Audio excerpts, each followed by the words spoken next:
you try us,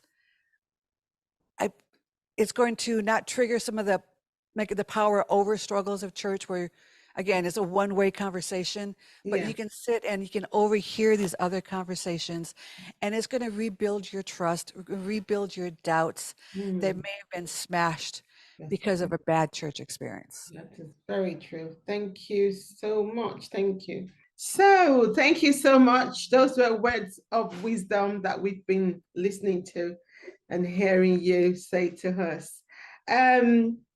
Your church actually encourages genuine conversations and value intergenerational wisdom. Yes. So, how have you seen this approach foster growth and connection within the community or your community? Oh,